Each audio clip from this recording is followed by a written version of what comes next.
के MD Anuj Kumar sir मौजूद है, आपको आपकी स्क्रीन पे नजर आएंगे। Anuj sir, hi, good afternoon, thank you so much जुड़ने के लिए। और सॉरी, थोड़ा डिले के साथ आपके पास आ रहा हूं। अच्छा, कैम्स की रिजल्ट रिलीज खोलिए आप, तो उसमें लिखा हुआ है, अप फ्रंट लिखा है, posted highest ever quarterly revenues. अब तक के इतिहास में सबसे हाईएस्ट एक क्वार्टर के रेवेन्यूज कैम्स ने सामने रखे। उसके बावजूद स्टॉक दबाव में। अब वो हो सकता है कि वैल्यूएशंस का मतभेद हो, ग्रोथ अच्छी है, वैल्यूएशंस रिच हैं, तो उसका डिबेट छिड़ा हुआ है। ऐसे में और भी जरूरी है कि अनुज सर से जाने आगे का रोड मैप, आगे का आउटलुक है कैसा, ताकि थोड़ा सा कन्विक्शन सबका लौटे।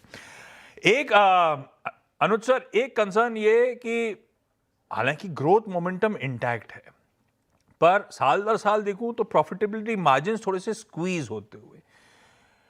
ऐसा है क्या कि कॉस्ट प्रेशर्स कैम्स के फ्रंट पे एस्केलेट हो रहे हैं और दूसरी तरफ इनकम की पेस उस तरह से नहीं बढ़ रही है, मिसमैच है, इसलिए profitability year on year decline कर रही है? Sequentially there is an improvement, उसके बावजूद साल दर साल मार्जिन्स कॉन्ट्रैक्शन में नजर आ रहे हैं, क्यों?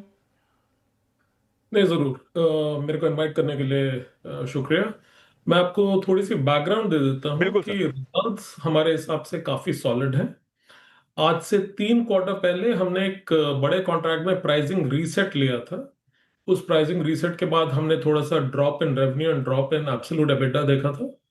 अगर आप इस क्वार्टर को देखें तो मैं आपको मेन इसके फीचर्स बता देता हूँ। हमारा लार्जेस्ट कंट्रीब्यूशन, सबसे बड़ा रेवेन्यू कंट्रीब्यूशन म्यूचुअल फंड से है।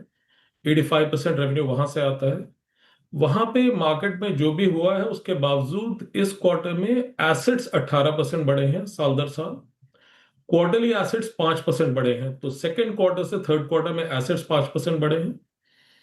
कैम्स का म्यूचुअल फंड का रेवेन्यू करीब 3.5% बढ़ा है quarterly, second quarter, third quarter over second quarter. Non MF business जो करीब 15% है रेवेन्यू का, वो साल दर साल इस क्वार्टर के लिए करीब 25% रेवेन्यू बढ़ा है। एब्सोल्यूट रेवेन्यू कंपनी का पिछले क्वार्टर में 378 करोड़ था, इस क्वार्टर में 390 है, हाईएस्ट है वो। एब्सोल्यूट रुपी एबिटा सबसे ज्यादा लाइफ टाइम का 179 करोड़ है। इसमें आप ऐसा समझिए कि जो नया लेबर कोड आया है उसकी इंप्लीमेंटेशन के लिए करीब 3 करोड़ का एक्सपेंस हमने ऑलरेडी इस क्वार्टर में ले लिया है। तो ये 179 उसके बाद है। परसेंटेज एबिटा फर्स्ट क्वार्टर में करीब 43.5 था, उसके बाद करीब 44.5 था, वो 46% हुआ है। तो 3 सीक्वेंशियल क्वार्टर में परसेंटेज एबिटा ऊपर गया है। और ब्रॉडली सारे के सारे मैट्रिक्स लाइन में दिख रहे हैं, केवल उस एक प्राइसिंग एडजस्टमेंट की वजह से। ये हमारा लास्ट क्वार्टर है जब डिनोमिनेटर बड़ा था, इसलिए आपको ईयर ऑन ईयर ग्रोथ 5.5% की दिख रही है। ये चीज अगले 2 क्वार्टर में करेक्ट हो जाएगी और काफी अच्छी दिखनी शुरू होगी। तो इस हिसाब ओके। से वो बेसिक मैट्रिक्स हैं वो सारे के सारे, और कॉस्ट कंट्रोल काफी अच्छा है। टेक्नोलॉजी की हैं। वजह से जो प्रोडक्टिविटी इंप्रूव हुई है वो सारी की सारी आपको बेस फाइनेंशियल्स में दिख रही है। ओके, ठीक है, आई गॉट योर पॉइंट अनुज जी। लेकिन अब जिस सेंटिमेंट में हम ट्रेड कर रहे हैं, या फिर बात जो सेंटिमेंट बाजार में है, your MFRTA business, KRA business and part of payment जो बिजनेस है, जो उस पे क्या इम्पैक्ट देख रहे हैं आप? अल्टीमेटली मेरा प्रश्न जिस तरफ जा रहा है वो ये है कि आपने, मैं इस 2 क्वार्टर पहले मैंने जब आपसे बातचीत की थी कि आप फुल ईयर की ग्रोथ देख रहे थे करीब अर्ली टीन्स में, क्या वो आप अचीव कर पाएंगे? इस साल नहीं, इस साल नहीं, इस साल की ग्रोथ होगी करीब 7 से 8%। FY27 में हम ये आशा कर रहे हैं कि ये जो प्राइसिंग रीसेट वगैरह के कारण थे वो बेस से बाहर निकल जाएंगे। तो FY27 में हमारी रेवेन्यू ग्रोथ करीब 12 से 13% के बीच में होनी चाहिए, अगर सब कुछ ठीक चलता रहे। आपको पता है कि मार्केट्स का काफी बड़ा रोल होता है इसमें, बट उसके बावजूद, उसके अलावा ही करीब 12 से 13% रेवेन्यू ग्रोथ होनी चाहिए अगले साल। और जिसका मतलब है कि अर्ली टीन्स की रेवेन्यू ग्रोथ होनी चाहिए। और एबिटा ग्रोथ करीब 14 से 15% हो सकती है। इस चीज की हम आशा रखते हैं। ये एस्टिमेट लेते हुए हम अगले साल में जा रहे हैं। तो इस बार जो स्टेटेड था वो मिस हो रहा होगा, लेकिन अगले साल हम शायद रेवेन्यूज में अर्ली टीन्स यानी कि 13-14 शायद, और इबीटा में शायद 14-15% की ग्रोथ एक्सपेक्ट कर सकते हैं। अच्छा, आपकी रिलीज अनुज सर कहती है कि हमने एक चैलेंजिंग ऑपरेटिंग एनवायरनमेंट में सॉलिड रेवेन्यूज डिलीवर करके दिखाए। चैलेंजिंग क्यों? म्यूचुअल फंड के इन्फ्लोज के चलते या मैक्रो अनसर्टेनिटी देखते हुए?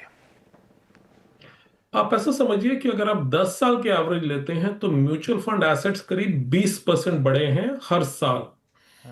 उस 20% में करीब 12 से 13% मार्क टू मार्केट गेन्स होते हैं, वैल्यूएशन गेन्स, और करीब 7 से 8% नेट, जिसे हम नेट सेल्स कहते हैं, वो होता है, मतलब नया पैसा बाजार से आता है हमारे पास।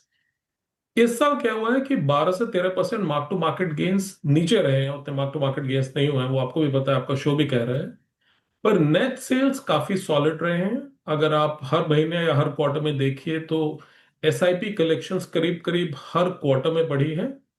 और इंडियन इन्वेस्टर जिसने कि म्यूचुअल फंड इंडस्ट्री में अपना फेथ रखा है, उसने अभी तक रखा हुआ है फेथ। हालांकि मार्केट्स ब्रॉडली अच्छे नहीं रहे हैं और इंडाइसेस की मूवमेंट और स्टॉक प्राइसेस की मूवमेंट नहीं रही है, तो उसको हम एक चैलेंजिंग मार्केट एनवायरनमेंट कहते हैं। हमने एक बड़ा प्राइस रीसेट लिया था जनवरी फरवरी में पिछले साल, उसकी वजह से कुछ चैलेंजेस रहे हैं, बट उन सब चीजों से अब हम 3 क्वार्टर में बाहर आ चुके हैं और हमें ये लगता है कि सारे इंडिकेशन है कि अगले आने वाले 12 महीनों में हम इस बेस पे अच्छी ग्रोथ दिखा सकते हैं। अच्छा सर, ये सिंस मैं अपना प्रश्न पूछने वाला था जो आपका नॉन एफएम ये एमएफ बिजनेस है उसके बारे में। आपने कहा वो 15 से 20% कंट्रीब्यूट करता है आपके टोटल रेवेन्यू मिक्स में, बट स्टिल आप शायद अपनी अगली कमेंट्रीज के मुताबिक उसमें करीब 25 से 28% की ग्रोथ एक्सपेक्ट कर रहे थे फॉर फुल ईयर। वहाँ पे क्या सेंटीमेंट है और क्या इसको अचीव कर पाएंगे आप 25% ग्रोथ को नॉन एमएफ बिजनेस में? जी, फुल ईयर इस साल करीब 17 से 18% नॉन एमएफ का ग्रोथ होगा, क्योंकि फर्स्ट क्वार्टर थोड़ा सा चैलेंजिंग था। इस क्वार्टर में आपने देखा होगा कि करीब 25% से ऊपर हुआ है एनुअल ग्रोथ नॉन एमएफ में। पूरे साल के लिए करीब 17 से 18% होगा वो नंबर। अनुज सर फ्रीज हो गए क्या डॉक्टर साहब? अनुज सर, अच्छा, नए सेबी के रेगुलेशंस 1 अप्रैल 2026 यानी कि कुछ ही महीने आगे खड़े हुए हैं, जिसमें म्यूचुअल फंड्स का एक्सपेंस रेशियो रिड्यूस करने की तैयारी। जब एएमसीज अपने मार्जिन का एक चंक लूज आउट कर रहे होंगे तो बट ऑब्वियसली सबसे रीनेगोशिएट करने की कोशिश हो रही होगी। आपके पास भी आ ही रहे होंगे, कैसे आप अपने टर्फ को डिफेंड करोगे सर? और रीनेगोशिएशन शुरू हो गए हैं क्या? कब तक उसका आउटकम सामने आ रहा होगा? देखिए, मैं आपको ना इसका आर्किटेक्चर बता देता हूँ। इसका आर्किटेक्चर ब्रॉडली ये है कि म्यूचुअल फंड्स अलग अलग टीआर चार्ज करते हैं। जो छोटे वाले हैं उनमें से कईयों का बिजनेस 190-200 बिप्स के टीआर तक है, और जो बड़े हैं उनका बिजनेस 140-150 के आसपास होता है। इनमें से जीएसटी और एग्जिट लोड ये काउंटरवेलिंग फोर्सेस हैं, ये अलग अलग फोर्सेस हैं। जो मीडियम और स्मॉल म्यूचुअल फंड्स हैं उन्हें थोड़ा सा ऑफसेट मिल जाएगा, अगर एग्जिट लोड में वो सफर करते भी हैं तो जीएसटी से थोड़ा फायदा हो सकता है। और जो बड़े वाले हैं उनको शायद थोड़ा सा नेट डेंट होगा उनके टोटल टीएआर पे। वो कॉन्वर्सेशन करने अभी ऑब्वियसली कोई कॉन्वर्सेशन नहीं शुरू हुआ है। हम मेंटली प्रिपेयर्ड हैं कि शायद ऐसी बातें हो सकती हैं, पर हमारा एस्टिमेट है कि FY27 के लिए, अगले फाइनेंशियल ईयर के लिए, कोई बहुत बड़ा इंपैक्ट हमारे ऊपर नहीं हो सकता। हम एस्टिमेट कर रहे हैं इन चीजों को, पर अभी ऐसी कोई डायलॉग शुरू हुए नहीं है। मेरे ख्याल से अगले 2-3 महीने में ऐसा संभव है कि ये डायलॉग्स हो। और होपफुली फिर मतलब इसके नेक्स्ट क्वार्टर के नंबर्स पे जब सर आ रहे होंगे तो अपने पास सारी डिटेल सामने होंगी। Anuj sir, thank you so much इस क्वार्टर और आगे के आउटलुक पे बातचीत करने के लिए। थोड़ा सा टफ टाइम्स करेंटली, लेकिन होपफुली FY27 में बढ़िया तरीके से हम बाउंस बैक कर रहे होंगे। अनुज सर, सही समाप्त किया है ना? जी, बहुत अच्छा, बिल्कुल एग्री करता हूँ आपसे। थैंक यू अनुज सर जुड़ने के लिए। अच्छा।